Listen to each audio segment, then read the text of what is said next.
Vamos al versículo 21. En la pasada ocasión, hace 2 jueves, estuvimos hablando, después de que el apóstol Pablo nos hubiera estado poniendo a personas como ejemplo de qué seguir.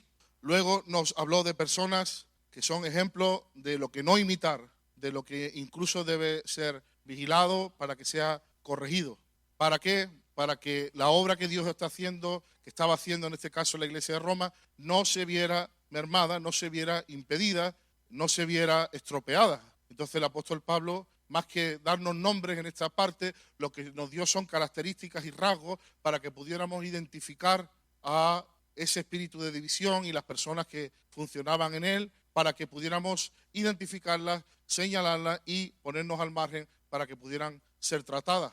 Y luego finalmente pues terminó hablándonos de cómo Dios nos da la victoria como iglesia sobre el enemigo.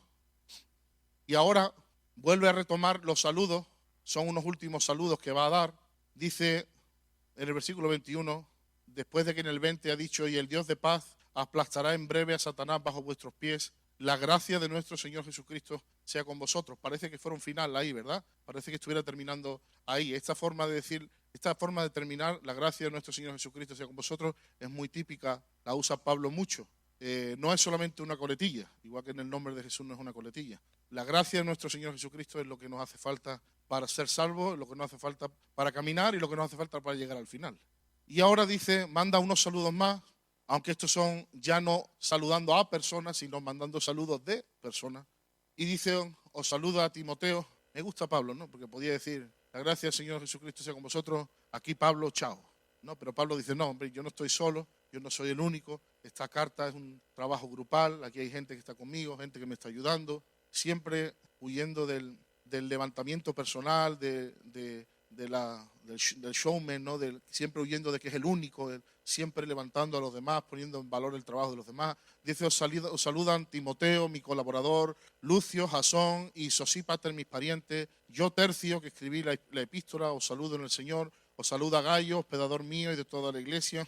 Os saluda Erasto, tesorero de la ciudad, y el hermano Cuarto. La gracia, otra vez, la gracia de nuestro Señor Jesucristo sea con todos vosotros. Amén. Y ahora hace una doxología, una alabanza a Dios final, que dice, y al que puede confirmarnos, según mi evangelio y la predicación de Jesucristo, según la revelación del misterio que ha sido mantenido oculto desde tiempos eternos, pero que ahora ha sido manifestada, y que por las escrituras de los profetas, según el mandamiento del Dios eterno, se ha dado a conocer a toda la gente para que le obedezcan a la fe. Al único y sabio Dios sea gloria mediante Jesucristo para siempre. Amén.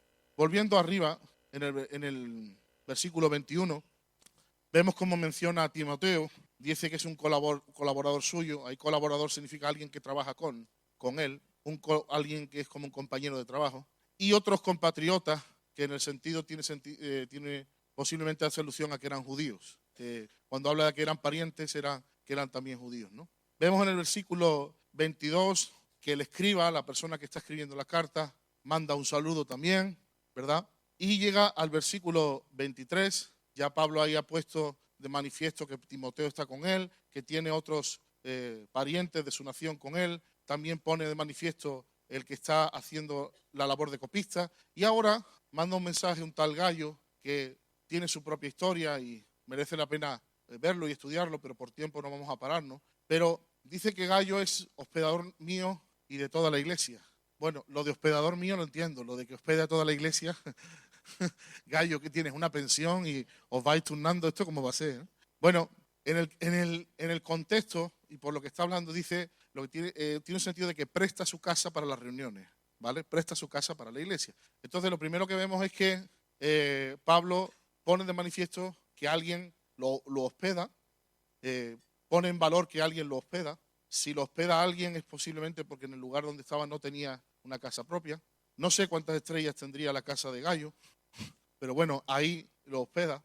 Y además que es una persona que abre su casa para la iglesia. ¿Os acordáis de alguien, otras personas que vimos en el capítulo 16 que también siempre que podían abrían su casa para las reuniones? ¿Quiénes eran? Priscila y Aquila, ¿verdad? Entonces, es muy posible que Gayo, por lo que vemos en otro sitio y por la historia, fuera una persona pudiente, una persona que tuviera una casa grande, y en aquellos tiempos, bueno, grande ya sabéis que podía tener incluso un terreno, bueno, en aquellos tiempos y en estos tiempos. El que puede, puede, ¿no? Entonces, era una persona que cedía la casa para la iglesia y también para hospedar a los siervos de Dios. Y me parece muy interesante que aquí lo diga Pablo, porque en el contexto, la gente que tenía sabía muy bien en qué tenía que emplear lo que tenía. ¿Me seguís? Lo voy a repetir. La gente que tenía sabía bien en qué tenía que emplear lo que tenía. La gente que tenía casa, lo vemos también en los Hechos, lo vemos en otros sitios, la gente que tenía casa, que tenía propiedades, que tenía posibilidades, sabía bien en qué tenía que invertirlo. Lo abría a la iglesia para convertir su casa, para convertir sus propiedades en un punto de misión, en un punto de reino. Eran personas de reino que entendían. Aquí se van a ver reuniones, aquí va a venir la gente a descansar, aquí se va a quedar el apóstol Pablo lo que le haga falta. Y el Pablo los pone ahí, y es curioso porque está metiendo en una misma lista a Timoteo y a Gallo. Claro que meta a Timoteo lo entendemos, gran Timoteo, pastor, ministerio apostólico, pero a Gallo sí, porque también tiene un valor, también tiene un valor. Todo lo que hacemos para el reino de Dios, aunque sea lo natural, tiene un valor. Os saluda Erasto, tesorero de la ciudad, y el hermano Cuarto. De Erasto también hay bastante escrito, pero por tiempo no vamos a pararnos. Pero tesorero de una ciudad es un puestazo. ¿Sabes lo que es el tesorero de una ciudad? O sea, démonos cuenta que en aquellos tiempos, cuando hablamos de tesorero, no estábamos hablando de Bitcoin. Estamos hablando de tesoros físicos. Vamos, todavía hoy por hoy está la reserva de oro de España y la de Estados Unidos, ¿verdad? No es solamente el billete virtual, sino que... Pero en aquellos tiempos, sobre todo era tesoro físico. Y este señor era el responsable de la tesorería de una ciudad, un puestazo. O sea, no sé exactamente a qué sí que pararía hoy. Imagino que como una persona de Hacienda con mucha responsabilidad, ¿vale? O alguien de un banco, del Banco de España, el representante del Banco de España en una ciudad, persona de un nivel muy alto en cuanto a responsabilidad y cabe pensar que también de económico. No creo que el tesorero de la ciudad le faltara pan. Entonces, es curioso porque Pablo en la primera parte del versículo 16 ha mencionado a siervos, ha mencionado a esclavos, ha mencionado a gente que posiblemente eran esclavos de nobles de la nobleza romana, que de hecho a través de esos esclavos se piensa que llegó el evangelio a la nobleza romana. Y ha mencionado a gente que hablando en aquellos tiempos no tenían mucha dignidad, hablando en el sentido de humano. Un esclavo era pertenencia de otra persona. Y los puso como personas, como ejemplo, los saludó bien, pero tampoco tiene ahora problema en poner a gente que es pudiente, gente que tiene responsabilidad, gente que tiene autoridad. Y entonces Pablo, estamos viendo, observando en todo el capítulo 16, que Pablo pone de manifiesto a hombres, a mujeres, a gente que lleva más tiempo que él en el Señor, a gente que lleva menos tiempo que él en el Señor, a gente que es pobre, a gente que posiblemente es rica, a gente que es de una clase social muy baja, a gente que es de una clase social muy alta. Y todos esos eran la gente que colaboraba con Pablo. Todos. Altos, bajos, gordos, flacos, negros, blancos, todos. Porque eran gente que tenía unas características que Pablo ha resaltado y no vamos a repetir. O sea que todos podemos. El que tiene, el que no tiene, el que sirve, el que está limpiando en una casa, como el director del banco, todos pueden ser, todos podemos ser embajadores del reino de Dios y todos podemos estar involucrados en el ministerio ayudando a un señor que se llama San Pablo, que bien, que a lo mejor a estos señores no los conoceríamos, que no escribirían las cartas del Nuevo Testamento, pero que ahí estaban. Y si ves la historia, verás que los grandes, pregúntale la historia reciente, lee a Reinhard Bonnke, si no, vete para atrás, mira cuántos hablan de gente que nadie los conocía, pero que eran gente de intercesión, gente de que ellos, antes de que llegaran las campañas a los pueblos, ellos iban unos meses antes a llorar, a ayunar, a orar. Pregúntale los que bendecían su ministerio y, digamos, permitían que pudieran económicamente ir a otros sitios, a las naciones. Pregunta, siempre ha habido. En el reino de Dios hay lugar para todo el mundo. Todo el que quiere ser parte de la misión puede ser parte de la misión. Todo el que quiere ser parte del ministerio puede ser parte del ministerio, aunque no sea un apóstol. Pero es que hay muchas formas de colaborar en el ministerio. Y aquí que bueno, Pablo os mandan un saludo todas estas personas, ¿verdad?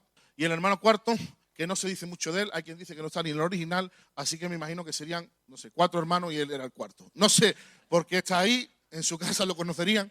Y ahora dice, una vez más, la gracia del Señor Jesucristo sea con todos vosotros. Ahora, fijémonos en lo que viene ahora. Ahora viene la doxología y así leída, no sé si a alguien le recuerda algo esta doxología. al que puede confirmaros según mi evangelio y la predicación de Jesucristo, según la revelación del ministerio que se ha mantenido oculto desde tiempos eternos, pero que ha sido manifestada ahora y que por las escrituras de los profetas, según el mandamiento de Dios eterno, se ha dado a conocer a toda la gente para que obedezcan a la fe. Al único y sabio Dios sea gloria mediante Jesucristo.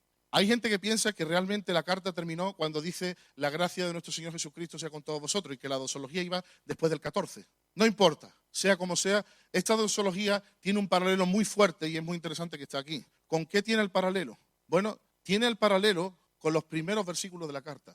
Tiene un paralelo muy fuerte con los primeros versículos. ¿Qué versículo? Versículo 2, terminando el primero. El evangelio de Dios, el que había prometido antes por sus profetas en las Santas Escrituras, acerca de Jesucristo nuestro Señor, que era del linaje de David según la carne, que fue declarado Hijo de Dios con poder según el Espíritu de Santidad por la resurrección de entre los muertos, y por quien recibimos la gracia y el apostolado para la obediencia de la fe. Vemos que hay muchas frases, palabras, incluso frases que se repiten aquí. Nos habla de, versículo 25, el Evangelio de Jesucristo y la predicación del Evangelio de Jesucristo. Nos habla de un misterio que había sido oculto durante los tiempos. Y también en el capítulo 1 nos habló de ese misterio que había sido oculto durante los tiempos, que había sido prometido antes por sus profetas en las Santas Escrituras. Sigue diciendo, pero que ahora se ha manifestado y que por las Escrituras de los profetas, vuelve a hacer referencia, según el mandamiento del Dios eterno se ha dado a conocer a toda la gente para que obedezcan a la fe. Decía en el versículo 5, y por quien recibimos la gracia y el apostolado para la obediencia a la fe en todas las naciones. El concepto de a todas las naciones, a toda la gente, el concepto de la fe, pero un concepto que es la fe obediente, la obediencia de la fe. O sea, una fe viva, que diría Santiago, una fe que realmente lleva a la acción o es demostrada a otros o puede ser apreciada por otros por medio de la acción, porque los demás no vemos el corazón, la fe del corazón, eso lo ve el Señor. Nosotros vemos las obras que vienen producidas como un desarrollo natural de la fe. También nos habla de esto, en contra de lo que es la fe solamente intelectual o religiosa o la fe muerta de la que habla Santiago, la que los demonios también creen y tiemblan, ¿verdad? Es una fe, pero no se someten a esa fe, no se someten a lo que conlleva esa fe.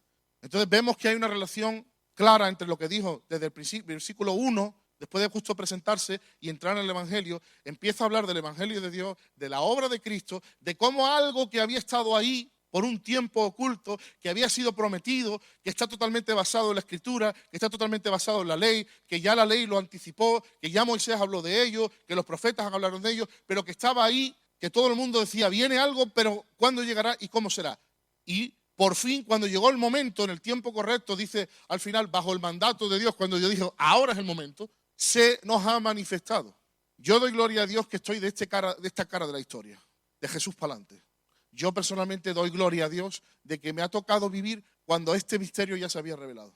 Tiene que revelarse a mi vida, a tu vida, pero yo doy gloria a Dios, porque dice, y en otras partes, Jesús mismo dijo que los antiguos deseaban ver su día. Va a venir uno, ya cuando pase esto, va a traer un nuevo pacto, ya no va a ser esta ley, va a ser su ley escrita en nuestros corazones, y estaban deseando ver ese día. Cuando llegara el día del Evangelio, el día de la salvación, el día de Jesucristo. Ahora, es un texto de estos que si lo leo, no os voy a preguntar, ¿cuánto había entendido lo que dice? Porque la respuesta es un texto, bueno, este es uno de los textos perfectos que tendríamos que analizar cómo analizamos el texto de los primeros versículos, considerando que a Pablo le gusta mucho subordinar. Por eso se nos hace tan difícil. Nos ocurre aquí, como nos pasaba también al principio, como pasa en los primeros capítulos de Efesios y en otros sitios donde las subordinaciones nos vuelven locas. Entonces vamos a intentar desubordinarlo para ver qué está diciendo en cada parte y luego intentar integrarlo. Dice lo siguiente, y al que puede confirmaros según mi evangelio y la predicación de Jesucristo. Toda esa frase es alguien. A una persona, a un Señor que puede confirmaros según mi evangelio y la predicación de Jesucristo. O sea, al que puede, a ese Señor. Toda esa frase hace referencia a una persona. Lo que pasa es que está subordinando varios conceptos. Uno, que ese Señor puede, tiene poder. ¿Para qué? para confirmarnos, para arraigarnos, para edificarnos, para plantarnos, para hacernos firmes. Es el Señor del que estamos hablando. Ese coche del que te voy a hablar es azul. Ese coche del que te voy a hablar tiene muchos caballos. ¿De qué estoy hablando? Del coche. Pero de paso estoy diciendo que es un coche que tiene muchos caballos. Al que puede, a él, que tiene poder, él tiene poder para arraigaros, según mi evangelio, según el evangelio que yo he predicado. Dios afirma según su evangelio, no según otras cosas. Él responde de su evangelio y de la predicación de Cristo. Él afirma a la gente que está apoyada, basada según la predicación de Cristo. Él no se compromete a confirmar, ni a afirmar, ni a fortalecer otra cosa que no sea su evangelio y su Hijo Jesucristo. Y esas son ideas que ha metido. Pero toda esa frase son dos palabras: Dios Padre. Dios Padre. Y al que puede confirmarlo según mi evangelio y la predicación, ¿quién es ese el que puede confirmarlo? Al Dios Padre. Porque de hecho está hablando de Jesucristo como otra persona diferenciada. Entonces está hablando de Dios Padre. O sea, y a Dios Padre. Y ahora dice, según, y empieza una subordinación, según la revelación de un misterio que había estado oculto, pero que finalmente se ha revelado y que venía por las Escrituras profetizado y que Dios en un momento dado lo dio a conocer. Todo eso está subordinado. Pero lo que quiere la palabra importante ahí es según.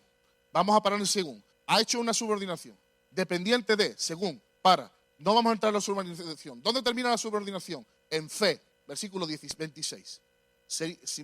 26, sí. Fe, 26. 26, fe. ¿Vale? Esto es para que nos traigamos la Biblia, no dependamos tanto de los hermanos que están ahí a tope. La subordinación termina en fe, según la revelación del misterio que tiene este propósito, y termina en fe. Hay un misterio que fue revelado y tenía un propósito, que la gente crea y obedezca. Eso es una subordinación. Pero lo que viene después es lo que conecta con lo primero. Al único, otra vez, está hablando de una persona.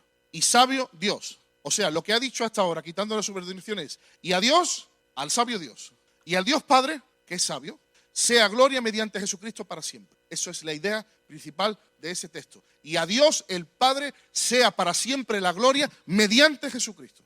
Esa es la conclusión. Y en medio de ello va a meter el Evangelio. Pero esa es la conclusión principal. Todo esto es idea de Dios Padre. En el capítulo 3 dijo que fue Dios Padre el que proveyó al Hijo como sacrificio, como expiación. O sea que el mismo Dios que estaba juzgando al ser humano, inapelablemente, sin ningún tipo de fisura, sin ningún tipo de compasión, por decirlo de una manera, era el mismo Dios que estaba ideando un plan de salvación que le iba a costar lo más precioso que tenía. El mismo Dios Padre, creador del universo, juez intransigente, inamovible, justo, ese mismo juez que iba a mandar a la humanidad al infierno sin que le temblara el pulso porque se lo merecía, era el mismo que también es amoroso y que estaba ideando un plan. Ya estaba ideado desde la fundación del mundo, porque desde la fundación del mundo el Cordero fue sacrificado. Ya en Génesis se nos dijo, Él te herirá, hablando de lo que pasaría en la cruz y la victoria sobre Satanás. Y Él estaba iniciando un plan de salvación. A esta misma gente que estoy obligado a condenarlo, le estoy ya viendo cómo proveerle una solución, una salvación. Dios Padre, a costo incalculable. Si tú lees el libro de Hebreos y tú lees el libro de Colosenses y lees Apocalipsis, puedes hacerte un poco la idea del incalculable valor que tiene Jesucristo en el cielo. El Hijo de Dios en el cielo. El Hijo de Dios en el cielo es el deseado del cielo. Es la alegría del cielo. O sea, para el Padre, su Hijo era en la eternidad, era su alegría, la bendición del cielo, el sol, el resplandor de su gloria. Tener que entregar al Hijo no se puede entender. El sacrificio que hizo el Hijo, pero el sacrificio que estaba haciendo el Padre, que de tal manera amó, que dio, no se puede entender. Podemos intentar aproximarnos si pensamos en alguien entregando un hijo suyo a la muerte, ¿verdad? Un hijo natural. Podemos intentar aproximarnos cuando vemos a Abraham con Isaac, pero es una aproximación que no es válida, porque ningún ser humano, ni hijo, es el Hijo eterno. Y el coste que tenía el abrir una vía de justificación que no fuera por el mérito de la ley, el coste que tenía, solo Dios sabe, el entregar a su Hijo, entregar al amado del cielo, al que el cielo ama, al que todas las criaturas están, si puedo usar el término, embelesadas con Él. Cuando en el Evangelio de Juan se hace referencia a Cristo y se hace referencia a cómo Isaías, en la visión que lo tuvo, lo vio y los serafines, el cielo alabando los seres, y dice que se tapaban los ojos. Estaban acostumbrados a la presencia de Dios, pero se tenían que tapar los ojos ante tanta gloria. La gloria de Cristo. Y el Padre, justo, idea un plan de salvación y dice, me va a costar entregar lo que más quiero. Entregar lo que más quiere el Padre. Entregar lo que el cielo ama. En la película La Pasión de Cristo hay una imagen muy interesante, me gusta mucho, que cuando Cristo muere, cae una gota del cielo y la cámara va como siguiendo la gota. Y va cayendo la gota y cae sobre Jesús. Y lo que intenta ahí es significar como si el Padre estuviera llorando encima del Hijo, por ver el Hijo en esa condición, sabiendo que había sido plan suyo. Claro, ahora Pablo dice, ¿queréis entender este versículo? Quedaros por lo menos con esta idea. A Dios, el Padre, el único y sabio, que es el que ha ideado todo esto, sea la gloria para siempre. La gloria para siempre a Dios, el Padre. Pero añade algo que para nosotros como seres humanos no es una coletilla, es base. Mediante Jesucristo. La única manera que un ser humano puede pretender darle gloria a Dios es a través de Jesús. No hay salvación sin Jesús. No hay evangelio sin Jesús. No hay justificación sin Jesús. No hay regeneración sin Jesús. No hay propiciación sin Jesús. No hay remisión de pecados sin Jesús. No hay sanidad divina, bendición, prosperidad, alegría, bienestar sin Jesús. No hay restauración sin Jesús. No hay reconciliación sin Jesús. No hay alabanza al Padre sin Jesús. No hay ofrenda al Padre sin Jesús. El apóstol Pedro ya nos enseñó que levantamos sacrificios espirituales por medio de Jesucristo. Jesús no es un camino, Jesús es el camino al Padre, pero no para llegar al Padre solamente para ser salvo, para tener comunión con el Padre, para amar al Padre, para relacionarnos con el Padre, para darle gloria al Padre. Todo es a través del Hijo, todo es a través del Hijo. El que me ha visto a mí, ha visto al Padre. El que no tiene al Hijo, no tiene al Padre.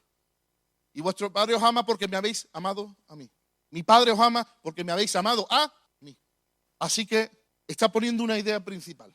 Todo esto va de la gloria de Dios y a través de Jesucristo es que podemos darle gloria a Él, solamente a Él. Idea principal. Subordinaciones que tenemos aquí. Primera, según la revelación del misterio que se ha mantenido oculto desde tiempos eternos. Primera subordinación. Había un misterio que era la encarnación de Jesucristo, muerte de Jesucristo, resurrección de Jesucristo y ascensión de Jesucristo, la salvación por la gracia, por la fe en Jesucristo, que era un misterio, y misterio no es porque fuera oculto o malo, sino porque todavía no había sido revelado, solamente había sido vislumbrado. Isaías vislumbró, David vislumbró. Ya se nos dice cuando se hace referencia en el capítulo 4, bienaventurado aquel que no se le imputan los pecados. Ya David vislumbró, otros vislumbraron, Moisés vislumbró, se levantará uno de vosotros como yo, del tipo de yo, que os hablará, ya vislumbraron, pero estaba oculto, no estaba revelado completamente. Pero cuando llegó el momento, se reveló, y se nos tiene que revelar a nosotros ese misterio.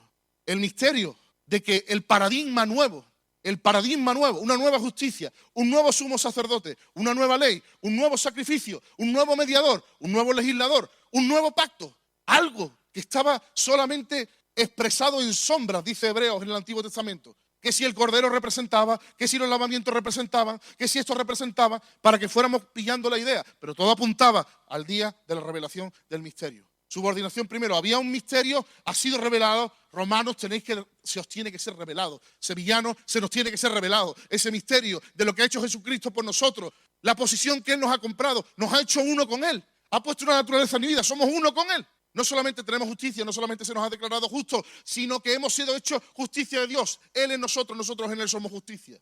Y esto no estaba revelado, se reveló. Segunda subordinación, pero que ha sido manifestado ahora. Y que por las escrituras de los profetas, según el mandamiento de Dios eterno, se ha dado a conocer. Este misterio estaba profetizado. Este misterio no es aparte del Antiguo Testamento, no es aparte del Dios del Antiguo Testamento, no es una película diferente. Estaba profetizado, pero no había llegado el momento.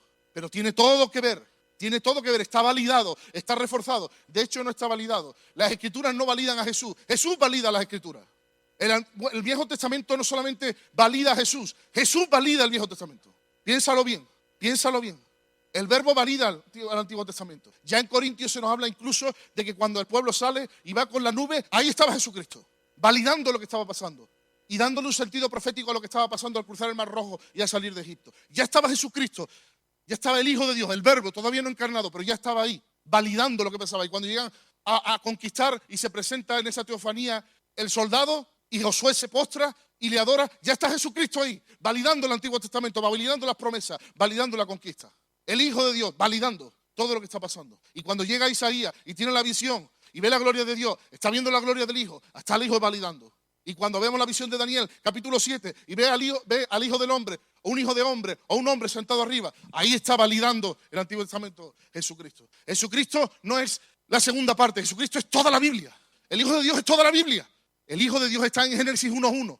Ahí está el Hijo de Dios, la palabra, el verbo, la autoridad, la semilla, la simiente, que dice, sea la luz, y el Espíritu Santo ¡pum!, sopla y se hace la luz.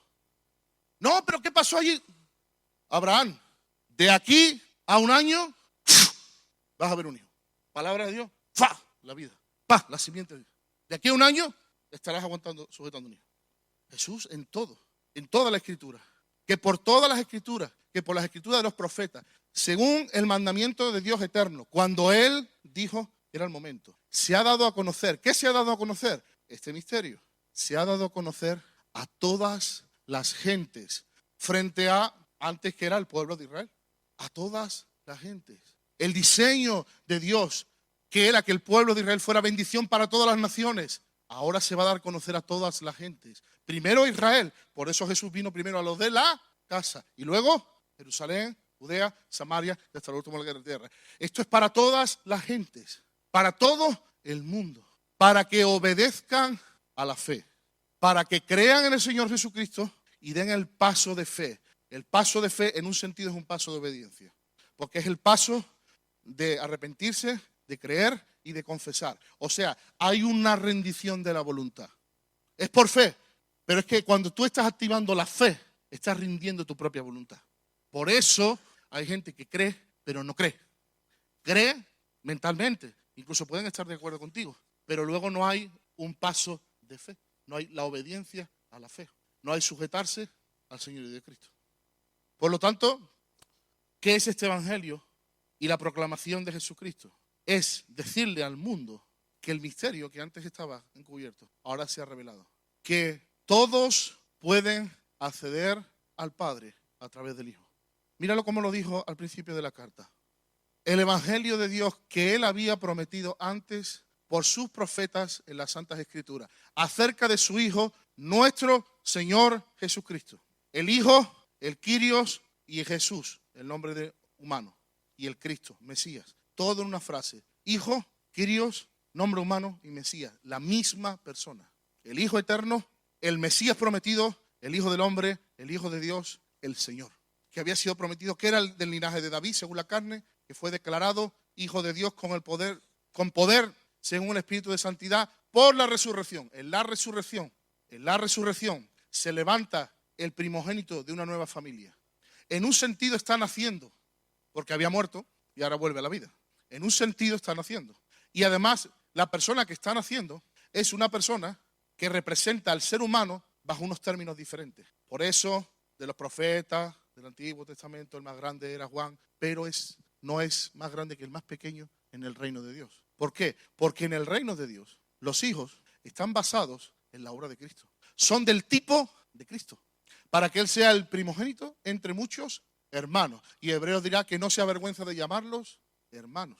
Los antiguos no eran nacidos de nuevo. Los antiguos no podían llamarle al hijo hermano. A partir de la resurrección de Cristo, donde el justo ha sido castigado, y dice Hebreos que es justificado, visto por antes, Él es justificado. Él está tomando una justificación que luego le va a regalar a los que creen en Él. Entonces Él está dando el pistoletazo de salida a una nueva humanidad, una nueva familia, que es la familia de la fe en la sangre de Jesucristo, en la que todos somos bautizados. Y ahí Él nos está metiendo, nos está haciendo miembros de su familia. Nos está adoptando con una salvedad, que la adopción legal no es capaz de poner el ADN en la persona. Tú puedes adoptar un niño chino, ¿sí o no? Puedes adoptar, si eres caucásico, puedes adoptar a un niño africano que sea de color, ¿sí o no? Y en términos legales es totalmente tu hijo. De hecho, te va a heredar igual que uno de tus hijos. Pero lógicamente el color de su piel y sus rasgos raciales no cambian. Cuando Dios nos adoptó por Jesucristo, nos cambió los rasgos raciales. Nos hizo como Jesús. Luego nosotros no lo entendemos. Y nos volvemos a las charcas, nos volvemos al pecado, nos contaminamos, le faltamos al respeto al Señor. Somos infieles a Él. Pero eso no significa que su obra no es grande, ¿eh? Eso significa que nosotros pues no lo vemos, no nos enteramos o simplemente no queremos vivir de forma coherente. Pero su obra es grande, porque Él ha puesto su naturaleza en nosotros. Nuestro hombre interior es como Jesús. No estoy diciendo que seamos dioses como Él, porque Él es el unigénito, Él es el único de su categoría. Nosotros somos hijos adoptados, Él es hijo eterno, pero sí que venimos a compartir su naturaleza. Delante del Padre compartimos su naturaleza. Entonces, ¿qué está aquí sumarizando Pablo? Está sumarizando, primero, toda la gloria tiene que ir para arriba, para Dios el Padre a través de Jesucristo. Número 2, a ver si entendéis, romanos, que lo que estaba escondido o que era un misterio y se ha revelado, os tiene que ser revelado. Pablo diría en otro sitio, para que Él alumbre los ojos de vuestro entendimiento, para que entendáis cuáles son las riquezas a las cuales Él ha llamado, cuál es la obra de Jesucristo que Él ha hecho por vosotros, que la predicación del Evangelio es dar las buenas nuevas a que todo el mundo puede participar de la obra que Jesucristo ha ganado para Él y para ella. Que esto es algo que es tan caro que no se puede pagar, que solamente es por la fe. Y por la fe no significa que tiene poco valor, por la fe significa que es inalcanzable por las obras. Por eso es por la fe y que se hace por amor. El amor no es débil. El nuevo pacto en Jesucristo, que es un pacto por amor, que tiene 2 mandamientos principales troncales. Amarás a Dios con todo tu corazón, con toda tu alma, con toda tu mente, con toda tu fuerza, y a tu prójimo como a ti mismo. Y ahí estás cumpliendo la ley y los profetas y estás dando gloria a Dios. Eso no es débil, porque si tú amas realmente a tu cónyuge, vas a serle más fiel o menos fiel. Tú eres de eso amoroso. ¿Esto qué significa? Que hoy te vas con una y otra te vas con otra y otra te vas con otra. ¿A qué le estás llamando tu amor? ¿Tú sabes lo que es el amor de Dios? ¿Tú sabes lo que es el amar a Dios? Cuando lees las historias de los grandes, cuando pecaban, lo que sentían era una tristeza que no había quien los levantara. Una tristeza, un sentido de haberle fallado a Dios, un sentido de haber sido infiel al que ha sido tan fiel y sigue siendo fiel. Porque Él es fiel aunque nosotros seamos infieles, pero el separarnos de Él, el amor no es débil. El amor es la fuerza más grande que llevó al Padre a entregar al Hijo. Y es la única fuerza que nos puede mover a nosotros a vivir muriendo cada día para amar al Hijo. El amor de verdad. Claro, ahora entendemos más cuando dice, hombre, si dices que me amas, guardarás mis mandamientos. Tú no guardas sus mandamientos para amarlo, porque lo amas, es que los guardas. Tú no dejas de ser adúltero para amar a tu mujer, porque amas a tu mujer, no eres adúltero. Tú no obedeces a Dios para que Dios te pague. Es porque Él te ha hecho justo, que tú dices, ¿qué hago yo viviendo cuando Él me ha dado la gracia? Yo tengo acceso a su gracia todos los días para los pecados que he cometido y para no cometer los próximos. ¿Qué es lo que movía al apóstol San Pablo? Todo lo tengo por basura por conocer a Jesucristo, por amarlo, por conocerlo, porque me sea revelado. Me quiero morir para estar con Él, pero no puedo por causa de vosotros. Pero si me muero, me están haciendo un favor. Todo eso está metiendo ahí. Así que, hermano, este evangelio es una bomba. No es por falta de dunamis, de poder en el evangelio. A lo mejor no lo hemos entendido bien. O a lo mejor lo hemos oído, pero no nos ha sido revelado. A lo mejor no lo hemos creído. A lo mejor al no creerlo no lo hemos confesado. Y lo que hemos confesado ha sido derrota, miseria y pecado. A lo mejor lo hemos confesado, pero luego a la primera de cambio que nos hemos topado con nuestra carne, le hemos dado continuidad. Véase perseverancia. O a lo mejor hemos ganado una batalla y se nos ha ido a la cabeza. Y no nos hemos dado cuenta que la ganas una vez y luego la tienes que ganar otra vez y la tienes que ganar otra vez. ¿Sabes cómo resumo yo la carta de los romanos? Mira, información, revelación, fe, confesión, batalla, victoria y dominio. Primero lo oyes, luego se te ha revelado y luego le aplicas fe. Cuando le aplicas fe empiezas a cambiar tu confesión. Y lo segundo que haces es encontrarte con la batalla, encontrarte con tu naturaleza que todavía atiende, encontrarte con el diablo que dice a dónde va, santillo. Vale, entras en la batalla. ¿Y sabes lo que haces? Vences. Y si no vences, te arrepientes y vuelves a empezar. Y si vences, ¿sabes lo que haces? Venzo y lo vuelvo a hacer. Cuando vences una vez sobre una cosa y vences otra vez sobre la misma cosa y vences otra vez sobre la misma cosa, ¿sabes lo que pasa? Que empiezas a ejercer dominio sobre esa cosa. Llega un momento que no estás venciendo al pecado, es que tienes dominado a ese pecado. Eso no significa que como te despistes te metas bocado. Pero escúchame, es como un perro rabioso que ya no te estás peleando de tú a tú, sino que lo tienes aquí subyugado por el Espíritu Santo, le tienes puesta la rodilla en el cuello y dices, no te mueves. Como te despistes te echas bocado, pero no es lo mismo porque lo tienes subyugado. Y ese es el procedimiento. Lo oyes, se te revela, lo crees, lo confiesas, lo peleas, te fortaleces en la gracia de Dios, lo peleas. Fallas, el justo cae 7 veces. Esto os escribo para que no pequéis, pero si pecáis, abogado tenemos, paracletos tenemos, refiriéndose a Jesús como paracletos. Qué bonito. La labor del Espíritu Santo, paracletos. Vuelve a empezar. Vuelve a decir, Señor, he pecado. Lo siento, perdóname. Señor, ¿qué no he entendido? A ver, Romanos capítulo 1. ¿Qué es lo que no he entendido? Señor, algo no he entendido. ¿Qué pasó? ¿No lo entendí? ¿No lo creí? ¿No lo apliqué fe? ¿O es que cuando vi la batalla me eché atrás? ¿Qué pasó? Porque la siguiente la ganó. La has vuelto a perder. Necesito que alguien me ayude. Romanos capítulo 1. Señor, que no he entendido. Pum, pum, pum, pum, pum, pum. Con la ayuda del Espíritu Santo, la gracia de Dios. Pum, pum, pum. La gané.